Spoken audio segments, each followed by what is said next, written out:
This is episode 7 with Caitlin McCall. Welcome to the Eco-Conscious Diver Show. I'm your host, Caitlin, PADI scuba instructor, scientific diver, and science communications specialist. I'm here to remind you that being eco-conscious is cool, learning about the environment can be fun, and climate change isn't a dirty phrase. Each week, I'll be getting up close and personal with thought leaders from around the globe as your weekly dose of motivation so that you can create epic change in your own life and become the best version of yourself possible. Are you ready to dive? As an eco-conscious diver and ocean lover, we should only be using body care products that are biodegradable and sustainable. Did you know that Stream to Sea is the only mineral-based sunscreen on the planet that has been tested safe for freshwater fish, saltwater fish, and coral larvae, and has passed the stringent Hell Labs Protect Land and Sea certification? Stream to Sea also offers biodegradable mask defog and leave-in hair conditioner, and more. Find all of these goodies in the Eco Dive shop by heading to www.eco-consciousdiver.com. This episode is packed with insight into a one-of-a-kind nonprofit marine conservation organization located in Jangambo Bay, Mozambique, South Africa. I hope you'll enjoy this podcast with Francesca Trotman, founder of Love the Oceans. Hey, how are you doing? Hiya. Yeah, good, thanks. How are you? Good.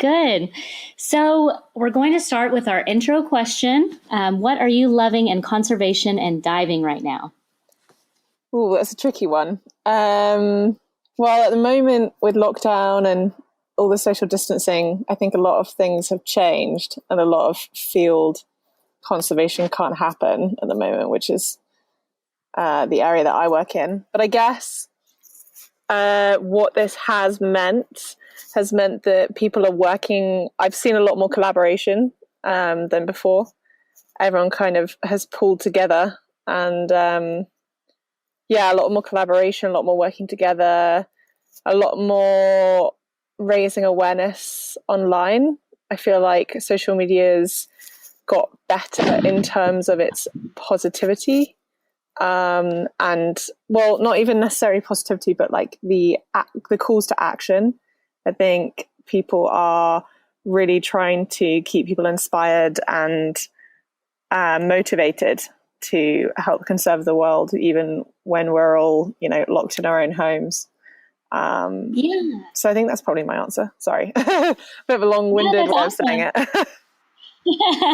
I've definitely seen a lot of that as well. And I love that people are putting up, different educational series online, and people are really kind of thinking outside of the box in terms of what they can do in conservation, still doing trash pickups and all sorts of stuff. I love seeing it. Yeah. So very cool. Love the Oceans is a nonprofit marine conservation organization whose ultimate goal is to create a marine protected area. So tell me a little bit about yourself and how this idea came to life. Okay. So my name's Francesca, I founded Love the Oceans when I was 21. So basically, I've always been interested in the marine environment and always kind of obsessed with it.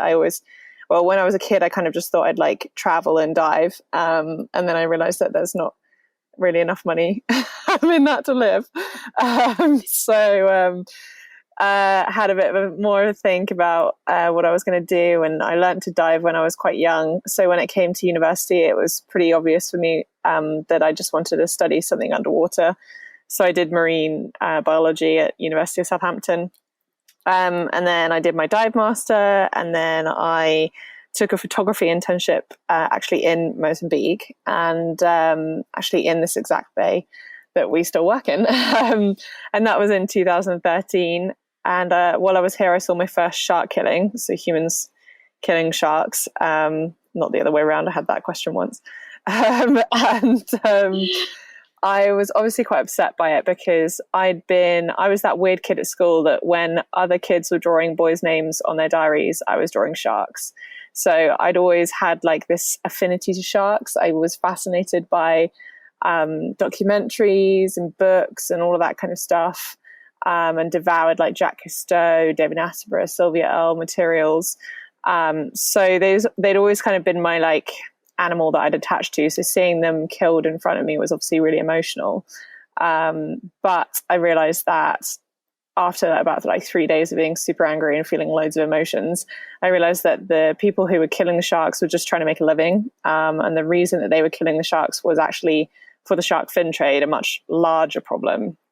So I want to look at how bad that problem was in Mozambique, because obviously it's upsetting that those individuals were being killed. But actually, if that's happening on a much larger scale, you've got a much bigger problem, an ecological problem, with potential, cascade effects through the marine food web, potential collapse of fisheries, all of that kind of stuff. So I then went back to university, and because I was doing an integrated master's, which is basically was the cheapest and quickest way to do a master's. So I went back into my third year, recruited a few research assistants, went back into my third year, then came out to Mozambique again in the summer of my third year, so before I started my master's year. And I collected 4 months of shark fisheries data here, learning about the shark fin trade and learning how the sharks were caught, and basically just getting as much data as possible. And then I wrote my master's up, and I was getting the results you'd think in terms of the shark fin trade, that it's not sustainable and that there's potential detrimental effects to the local marine ecosystem. But I didn't have enough data to get my stats significant.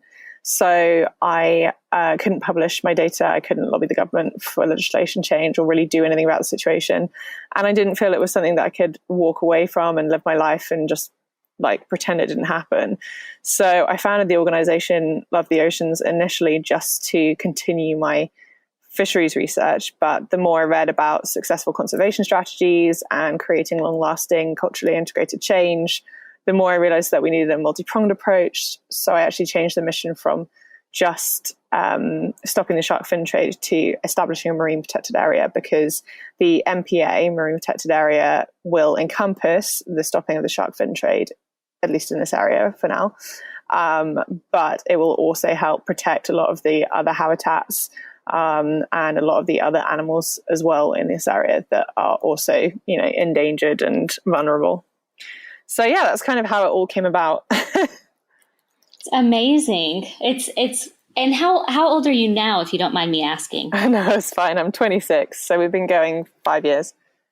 It's so impressive to me. Thanks. It really is. I mean, just that, you went there the first time when you were 21 and now at 26, you have this whole organization and you're doing all of these things. I'm blown away. It's amazing what you're doing. You say that, but you got to remember that it didn't all come at once. Like when I was there, just starting out, it was all about the sharks. And then every year, and Andrea, our executive director, she came on after a year, and every year we built new things to it. So now we're really holistic and we do all these amazing things, but it wasn't all kind of at once. And I think whenever I talk to people especially people who are looking to start their own organizations and stuff, people kind of are like, oh my gosh, you do so much. How can you possibly think all of that up and do it all?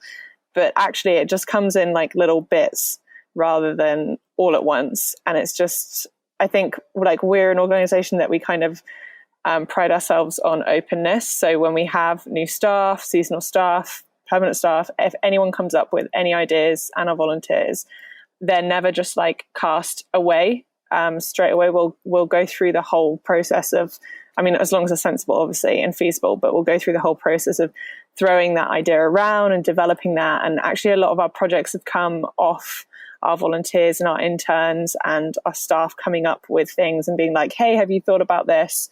Maybe this would improve this data set in this capacity. And then we roll that in. So often it's not even me and Andrea coming up with things. It can be anyone who's involved with the organization. So we had an intern, a volunteer who then came back as an intern and is hopefully coming back as a staff member when this whole COVID situation is over. But he's been developing a nudibranch methodology, and that is just me and him working on the feasibility of collecting data on nudibranchs in the area, which is something that's never been done here before and super exciting, but also something that I didn't come up with on my own. And he's basically been like the chief kind of developer on that project, because he wants to do it as part of his master's. We want to do it as an organization and continue that data set. So I think it kind of goes back to what I was saying right at the beginning about like collaboration, everyone working together. It's so useful when people kind of combine brain powers and come up with lots of different ideas. Yeah, and it definitely creates, I'm sure, more of a sense of community. You know, if everyone feels like they've got a part in it, it's theirs too. You know? Yeah, definitely. Like we always talk about the Love the Oceans family and how, I think we're all pretty close and very open. So it's a nice place to be. And so at this point, how many marine biologists and volunteers do you have on staff? Right this moment, we just have, because we've had to cancel all of our international scientists, all of our volunteers this year, travel's not happening. So right now we have our community outreach manager, Pascal, he's in Mozambique. Me, I'm a marine biologist, I'm in Mozambique. Then Andrea is our exec director. She's sustainability management, socioeconomic side of things. She's in London. And then we have Hannah, our zoologist, who's in Leeds at the moment. Oh no, in fact, she's in Bristol at the moment, but in the UK as well. So we've got a really small, and we've got Jazzy, who's a friend of ours who's helping out with digital marketing at the moment, and she's in the UK too. So we're kind of separated across two hemispheres, and we haven't got anywhere. We were going to have the biggest staff body we'd had, and everyone is like international, and I love having so many cultures and nationalities in one place and languages and stuff. But obviously, unfortunately, that's all kind of been put on hold until next year, I think. Maybe things will clear up later in the year and we'll be able to have everyone on site. But right now it's very, very quiet. Yeah, but I mean, at least we all have, social media and things like this to keep us connected, right? Yeah, so you exactly. can continue. Yeah. I think about, whenever they had a plague in the early 1900s, and I don't know how they managed without staying connected the way that we are now. Yeah, definitely. We're very lucky. So other than the nudibranchs, what other species are you guys specifically working on or collecting data on? So we've continued the fisheries research, which is what I started with. And we expanded that from, because I was just looking at elasmobranchs, sharks and rays, but we've expanded that just from sharks and rays through to all fisheries. So we collect data on like crustaceans, teleost, everything that comes up. And then we also collect data on coral reefs. So we do a reef survey with transect lines and quadrats and things like that. We also collect data on humpback whales. We have a lot of humpback whales here between June and November. So we do a lot of humpback whale data collection there. We're looking at bioacoustics, but also just actual ID checks and population studies. And then we also have our megafauna data set, which is just more general megafauna. So that's whale, sharks, and manta rays predominantly, because we have residential whale, sharks, and mantas through the year.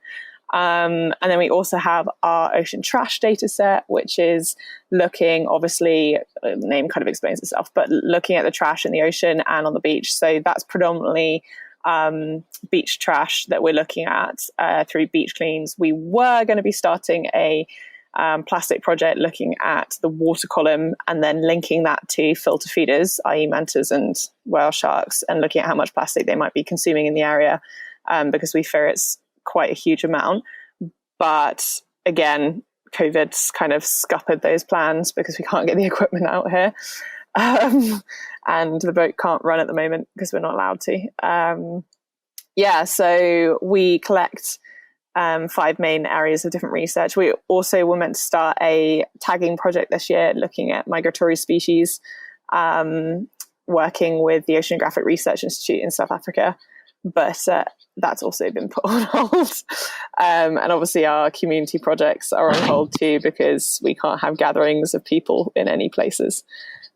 So everything's on hold, but we do a lot of different areas of research normally, and 2 community outreach projects teaching marine conservation and swimming lessons. And because I definitely want to look this up, and I'm sure some of the listeners do too, where could they find some like published work that you guys have done, and what kind of journals can they find those in? So we've got a lot of our research on our website that people can check out there. We've got a paper in the works, which I'm actually not sure whereabouts in the works that is, on humpback whales vocalizations, because we work with, again, collaboration, we work with 5 different NGOs in 5 different countries, and we're looking at vocalizations of humpbacks and migration routes around the southern tip of Africa. So that's going to be coming out soon. A lot, because there wasn't any historic data set. So this is the first time any data has ever been collected in this area. So we're only really getting to the point where we've got enough data to publish at the moment. So most of our papers, and all of our papers, are in most of our papers are in kind of its process of being like manuscripts and going through all the processes before we can actually publish anything. So there isn't anything available in journals. I'm just thinking, I feel like there is, and I've just forgotten off the top of my head. I think we've got a paper somewhere and I can't remember. I've definitely got an abstract that I've been meaning to read through. I think that all of our papers are in manuscript form at the moment and just being worked on. This has to be so exciting that you're literally the first people collecting data in this area. Yeah, it's scientifically daunting and exciting at the same time, because anything that we do is the first time it's been done, which is super cool. But also you have to develop those methodologies from scratch, come up with everything from scratch. We're also in a very rural area, so any equipment that you use has to be brought in or sourced or made in the area, like literally physically by us. So it's a lot of work, but it's really rewarding, especially because all of our science links straight back into our community projects. So if we find something, and like even just like talking about, so we have like turtles nesting from November to March, and then we talk about, we roll that kind of information that we can gather there. So, you know, how many turtles are nesting, what species, all of that kind of information. We can then roll that back into our community work, and we work with tourists, we work with expats, we work with lodge owners, and we work with local community too. And we talk about like safety procedures to keep turtles safe on the beach, how people shouldn't leave gazebos out overnight, and how we can basically help the turtles. So all of our research kind of goes immediately back into our community projects, and that kind of links as well with our ocean trash stuff. We collect the trash off the beach, we wash it, we clean it, we dry it, and then we pack it into bricks. And those bricks, which are just like 2-litre bottles packed full of plastic really, really solidly, those bricks can then be used in local construction projects. So for us, it's really important that it's a holistic approach and a like basically circular loop where everything kind of joins back to each other. Wow. And on that same note, I was reading that you guys are doing bottom-up, community-led approach so that they're self-sustainable, and if Love the Oceans were ever to, you know, relocate or leave, they would still be able to maintain what you guys have established there. So could you tell our listeners a little bit more about what bottom-up approach means? Yeah. So in like my opinion and in my team's opinion, we think this is one of the most successful ways of long-lasting and culturally integrated change. It generally takes a lot longer than top-down. So basically the difference is that what we're creating is a complete shift away from unsustainable methods of living. So that's mainly what we're looking at as marine-focused things. So that's like a shift away from unsustainable fishing towards sustainable fishing and alternative livelihoods. So there's our organization is multifaceted. We have like so many projects going on. We have all of our research, we have our educational component, we have our alternative livelihood plans, and all of these are all coming together to help the community transition. So you have the research, which is being used to publish papers, push for legislation change, get the government to protect different species, different areas, different habitats, and change the laws on, fishing and what types of fishing is allowed and how long, gill nets can be in the water for and things like that. And then you have the education component. So that is the culturally integrated change. So we have, we teach basic marine resource management. So that's working with the next generation of fishermen. We also work with the current fishermen, active fishermen, talking about sustainability and conservation. Education levels are very low in the area. Average age to leave school is around 13. So most people haven't come across the concepts of sustainability and conservation in their lifetime. And this is kind of the first they're hearing about it. It's not like people are fishing unsustainably here, not because they want to, just because they just don't know about sustainability. So you have like the educational component to incentivize people to live more sustainably because they now have the knowledge around sustainability and the fact that if they fish sustainably, that will be able to provide for future generations too. You have the legislation change, which is pushing them to fish more sustainably too and not allowing them to fish unsustainably.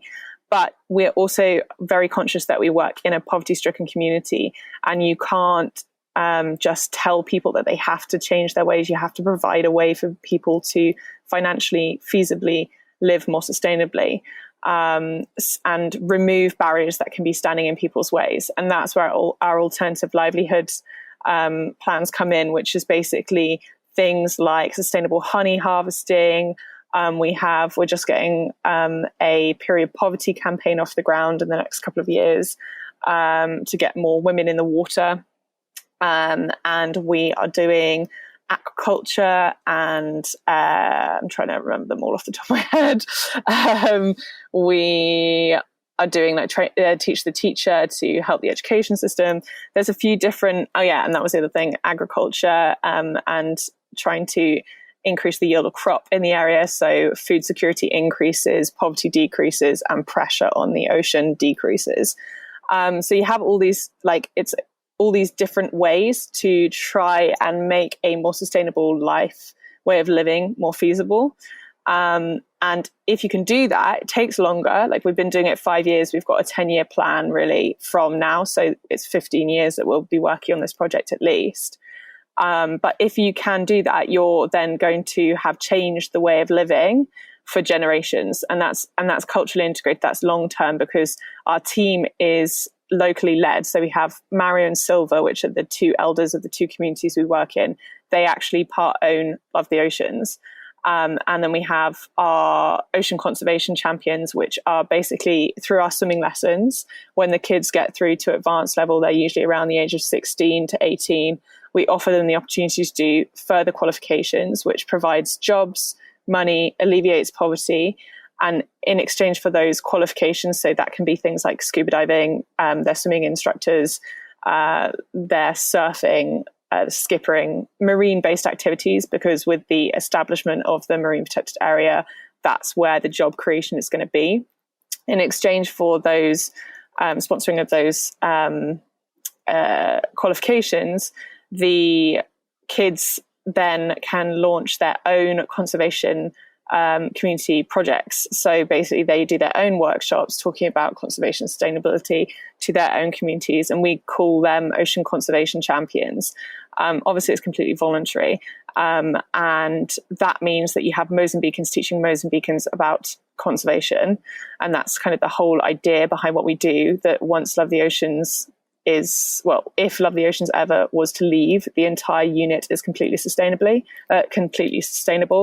There is obviously a lot of groundwork that has to be done before you can achieve that level of sustainability. So last year, the Duke and Duchess of Sussex sponsored some money for the organisation and recognised us as one of 15 global forces for change.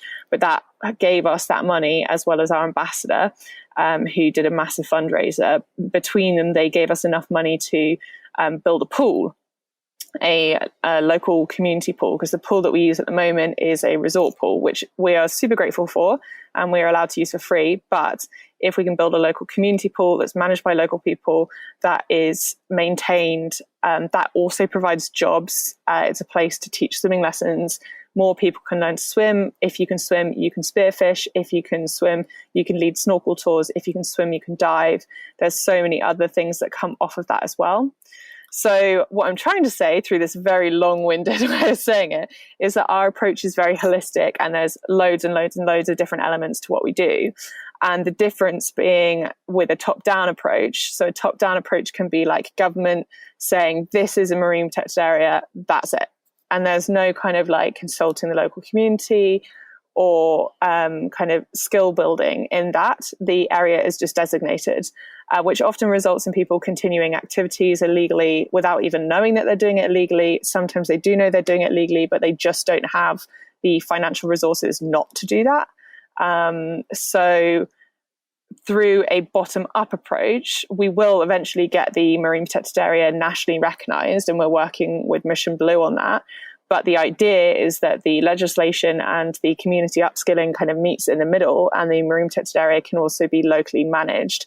Because in developing nations like Mozambique, the government doesn't have enough money to put into human resources to post guards every, kilometre or whatever across the marine protected area to make sure that there aren't any breaches. So if the local community can manage their own area, their own marine protected area, sustainably and successfully, then you've got long-term change established there. Yeah. And especially, rejobbing people. I've heard that's one of the biggest things is even if you do create a marine protected area, then, the fishermen will go to right on the edge of it because the fish actually increase in that area. And so, they're still fishing all the fish out of the marine protected area pretty much. Yeah. Unless you can give them a new job, doing something that has to do with the marine protected area. Yeah. So and the education around it so that they know why doing that is bad. And they also have the option not to do that, because they will choose the option. Like if you're offered the same amount of money and one job would damage your children's future and one job wouldn't, you'd always just choose the job that wouldn't damage your children's future, because there's no incentive to choose the other one if the money's the same. Right. So it really is just about giving them that choice, right? And the education to make the choice. Yeah, exactly. Have you had any unique challenges to working on creating this marine protected area in South Africa? Do you feel like you have been met with any opposition from locals or anything like that? The local community is a dream, so we've never had any problems with the local community. We were very lucky. Mario, who's the Pandani elder, he had actually been to Kenya once and seen a similar initiative. So even right at the start, when I kind of was doing a needs assessment and said, like, is this something that you think could be a thing here? He was like, oh, yeah, definitely. So the local community has always been on board. We haven't ever struggled with them. We've had, there's been a couple of struggles with like lodge owners or operators in the area that don't particularly want to or believe in conservation. Just trying to tread carefully. But that's been challenging. I think as a young woman, trying to create change in a culture that potentially doesn't I think as a young woman trying to create change full stop, it's really difficult. And then in the STEM world, there's not that many women. I think UNICEF stats was like under 30% of researchers are female. And really? Yeah, it's crazy. And within the marine conservation industry, females have grown largely. So the marine conservation industry, I think, is at least equal, if not female dominated, which is great. But that's still not that common as far as industries go. So as a young woman coming in and saying like, hey, this is what I think would be cool here, potentially that can be really difficult to communicate and be taken seriously, because of pre-existing expectations or pre-existing, I don't know, stereotypes. I don't think it's stereotypes, the word that I'm looking for, but because I'm basically young and female, people like older men tend to struggle to take things seriously, and a lot of the time the disrespect can get in the way of conservation work, and I think that's can be a struggle. Like when I've spoken to other people doing similar things around the world, that can be a struggle all over the world. So it's not anything really new, but that would probably be one of our biggest struggles, trying to get people to respect conservation and abide by it, because it does require behavioral change. So for us, like things like turtles on the beach mean that you can't drive on the beach. But I've had some of my biggest arguments with expats that think that driving on the beach is their right. And obviously driving straight over a turtle nest kills all the endangered turtles, not to mention that driving on the beach is actually illegal in Mozambique. So yeah, that's a really tricky one. And then obviously the other one is probably money. That's been a really big struggle for us. But I think that's the same for charities all over the place. But in terms of opposition, we haven't really had much. I think actually one thing that I was actually discussing with our director the other day, online keyboard warriors have grown, it seems, especially in the last 5 years or so, trolls and stuff online. There's a lot of hate out there for charities and NGOs and non-profits, which is actually really surprising because, or at least surprised me at the start, because I always thought that people would be very supportive of charities. You know, you're trying to do good and you're not earning any living, if any, from it. But actually we found that there was a lot of negativity. So what I've done and what we've done as an organization is cultivate a culture that's very positive, and it's something that we've been very passionate about doing. We have a network of people that we work with that are all incredible human beings and really positive people. And you just have to sidestep the trolls. It's unbelievable to me that people just have time to sit around and be negative to other people on social media. That's awful. Yeah, it's totally crazy. But I mean, I think right at the start, I got really worked up about it. When I was 21, I took it extremely personally, and I'd always try and fight them. But the problem is that a lot of the time it's just stupidity that's making them do it, and they won't ever understand your point that you're making, no matter how many times you explain it in different ways. So it's not even worth your time. So now I've just taken to blocking them, and I just don't let it get under my skin. So yeah, it's a difficult one to deal with. And it's the same as the school bullies. Most of the time it doesn't even have anything to do with you. Yeah, exactly. It has to do with them. So yeah, but going back to the topic of just kind of sexism in this field, I do find it interesting, just the opposition. I feel like even in the diving industry that's going on right now with a bunch of women becoming professional divers. And I'm sure it's kind of similar to what you've experienced. But it almost seems like people think that by us getting a louder voice, we're taking away from their voice. Yeah, it's interesting.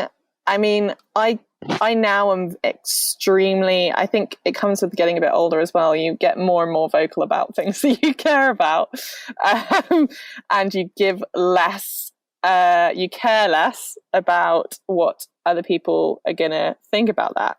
So I'm very vocal about women and empowering women. If someone's sexist, I'll call them out on it straight up, even if it's really embarrassing and everyone's like, oh, you can't say that. I'll still do it. And I think, and I think that though is really important, because it's a lot of the time it's done as a macho, look at me, I'm in power, a kind of a power play. And as soon as you can humiliate that person, put them back in their place, then they don't do it again. Yeah, and they'll remember that. Yeah, exactly. You have to think of it. It's the same thing as racism. If you hear someone saying something that's wrong and you don't say something, then you basically took a part in it. Yeah. So I think it's in a similar playing field there that, if you hear someone say something that's out of line, you should say, hey, I don't think that was the right thing to say, maybe rethink that. Yeah. But also in terms of conservation, with conservation, a lot of people are opposing it because they feel like their rights are being taken away. Similar to like what you were saying about, people driving across the beach and things like that. Instead of seeing it as like, I'm changing my own actions and things to help something else. They're just seeing it as, well, I don't want to stop, eating a steak every day. And I don't want to stop, getting plastic bags at the grocery store, and you can't make me, Yeah. Yeah. It's really difficult. I think there's like, there's this whole movement to move more sustainably, which is so great. And to be honest, I try and surround myself with people that are in that movement and feel that sustainability should be a core value and we should all be moving towards that life. But there is a whole opposition to it, and you have to remember that that exists. And it is the responsibility of every person to do their bit. And also there's no point, and I think it's something that I've had to learn. I'm extremely passionate about what I do, and not everyone is as passionate as I am about what I do, obviously. So sometimes you've got to break it down and be a bit more understanding to other people's views and their struggles, and what might stop them living more sustainably, why they might feel the way that they do. Maybe they've had an experience in their life that makes them not want to do what you're saying could help. There's loads of like different aspects to think about. And it can be really infuriating that not everyone's in the same boat and not everyone wants to live more sustainably. And for the earth, we should definitely all be moving towards a more sustainable way of life. And I think that we will get there. It's just a question of whether we get there before it's too late. Right. And it's crazy. This planet is our home, you know? So when you think of it that way, I know in school when we were reading about kind of the difference in the Western approach versus the rest of the world, a lot of communities that have coral reefs in their backyard, maybe similarly to where you are now, they see that as an extension of their home. Right? They see that as like part of their backyard. So they're more willing to protect it. So it's just kind of interesting getting people, I think, especially in Western society, to kind of just switch our viewpoint on that and see it as that, even though it doesn't seem like it directly affects us, it does. Yeah.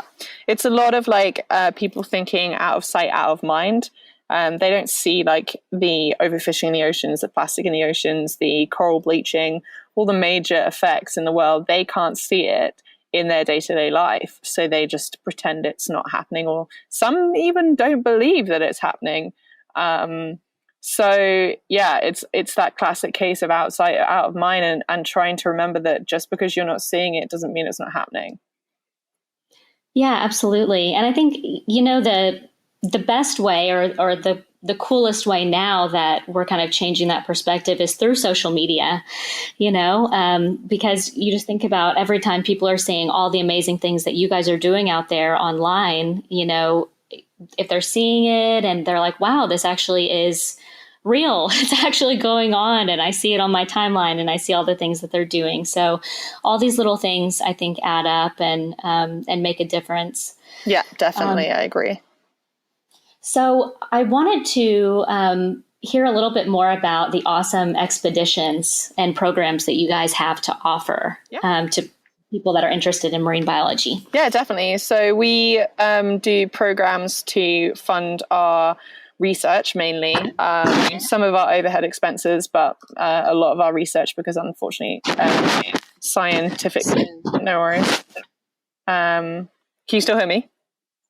Yeah. Okay, cool, perfect. So we use our expeditions to fund our scientific research, some of our overheads as well, but mainly our scientific research, because scientific grants are unreliable and few and far between.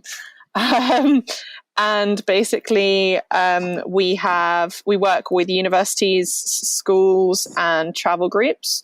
So we've worked with, we have a placement with Newcastle University, Leeds, Plymouth, lots of different universities, and we recruit students from all over the world. We've had students from a crazy number of countries. I can't even name all the countries, which is great. And they are basically, we have our 5-week program, which is for our students who are at university studying a related subject, who want to get experience, potentially collect their dissertation data with us, whether that's bachelor's, master's, or PhD. So they come out and they help with all of our areas of research, get experience. They can stay longer, up to 3 months, and help out and learn the ropes of the organization as well. And then we have our 3-week conservation adventure program, which is more general public. So that's more of a crash course in marine biology. So it's popular with people who are like potential career changes into marine biology, and they want to see whether marine bio is something that they actually want to do. Also people who are studying a different subject at university. So like we've had history majors before on our conservation adventure program, because they don't have a scientific background for the 5-week one, but they still want to learn some skills and useful experiences in marine bio. Then we work with schools. We do school groups who come out and help out, and that's a lot about manpower. So last year they helped with our ocean trash research and really helped in terms of actually clearing the trash off the beach. We like doubled the amount that we were removing off the beach because we had more people that could help out. We also have a photography program, which is absolutely amazing. If you're interested in photography, we're partnered with this NGO called Photographers Without Borders. They're a non-profit Canadian, and they take photographers, journalists from all over the world, and they run a workshop here with us in Mozambique. What they do is they document our activities as a project, and the workshop is run by a photographer or videographer, and Jeffrey Garriock has been that photographer and videographer for the last 2 years, and he's incredible. He's shot for, I don't even know all the big names that he shot for. He was in the Galapagos recently filming. He's been in Antarctica. Amazing dude, crazy portfolio, and the access to that individual and all of his connections is worth it alone, let alone the whole workshop experience as well. And then we also work with a swimming charity called Swim Taika, and that's to bring more swimming instructors out here. So during August, we have a 2-week winter holiday because seasons are reversed in Mozambique. So we have a 2-week winter holiday in August where all the kids are off school, and we run a crash course for swimming. So before we had the new pool, which we will be building after this COVID situation has gone away, we could get through about 72 kids a day. With 3 instructors, which, as you can imagine, is exhausting for 3 instructors and 72 kids. So now Swim Taika will be bringing more instructors out. So if you're a swimming instructor, you can get involved in that project. And that will be more swimming instructors, and also means we can get through more kids because they're about half an hour lessons through the whole day. And then we have random travel groups as well that we work with too. So we can take groups of divers, groups of anyone really who wants to experience some marine conservation, because we're a PADI 5-star and Green Star Centre too. So people can do their qualifications while they're out with us too. Oh, wow. Very cool. Yeah, we cover a broad spectrum, but it's actually really nice to be able to work with such a diverse and talented group of people.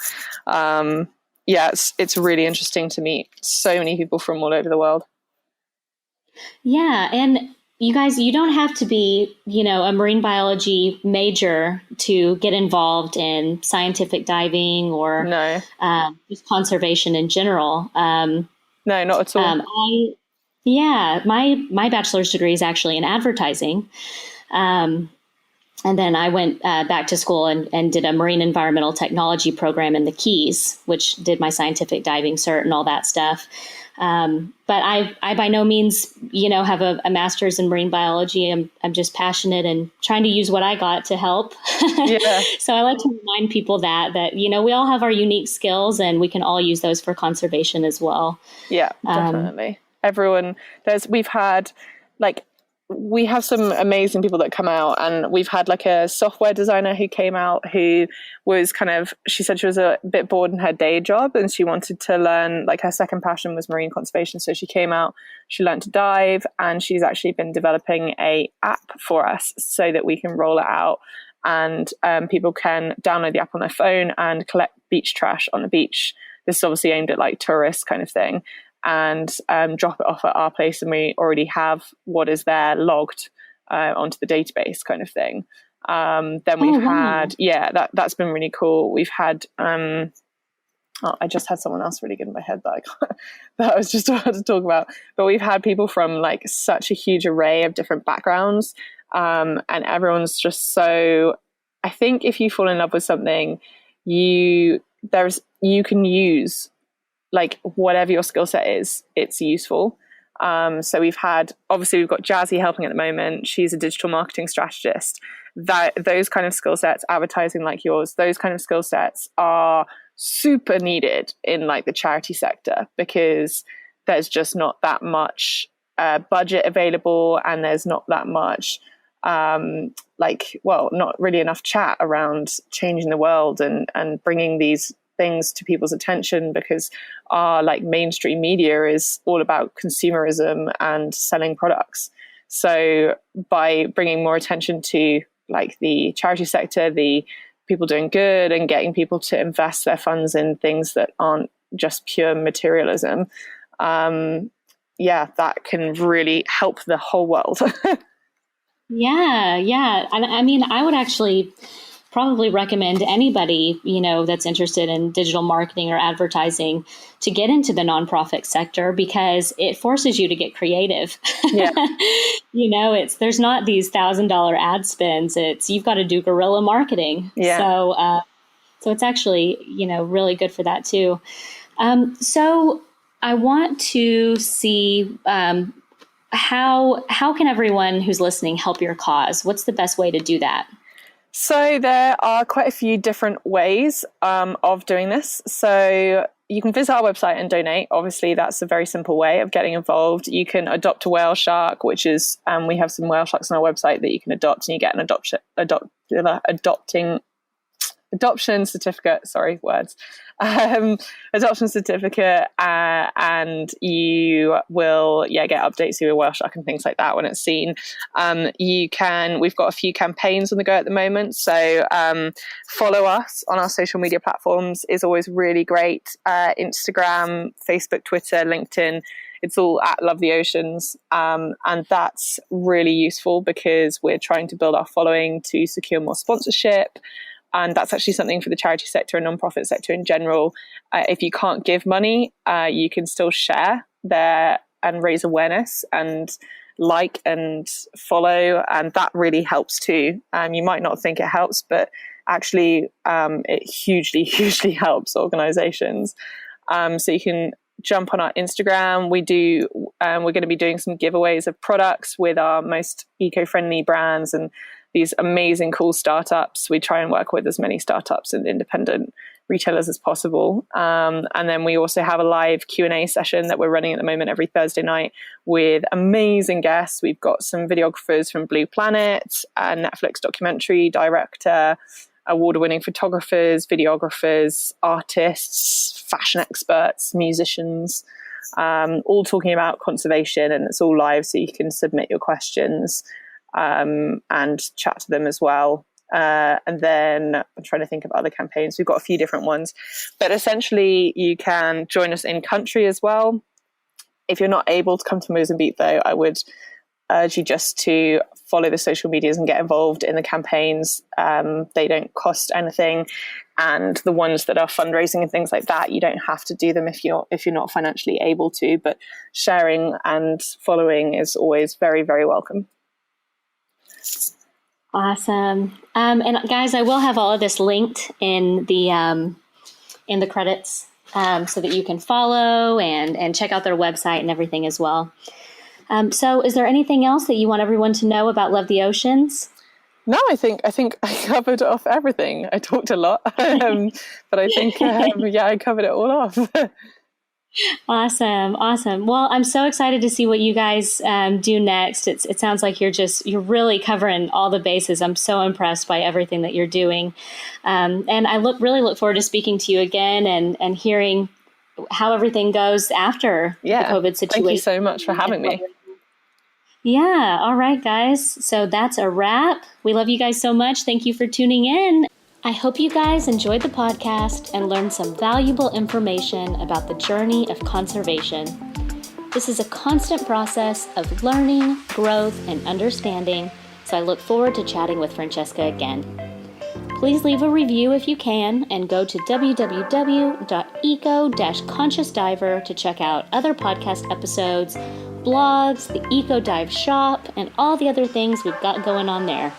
See you next week.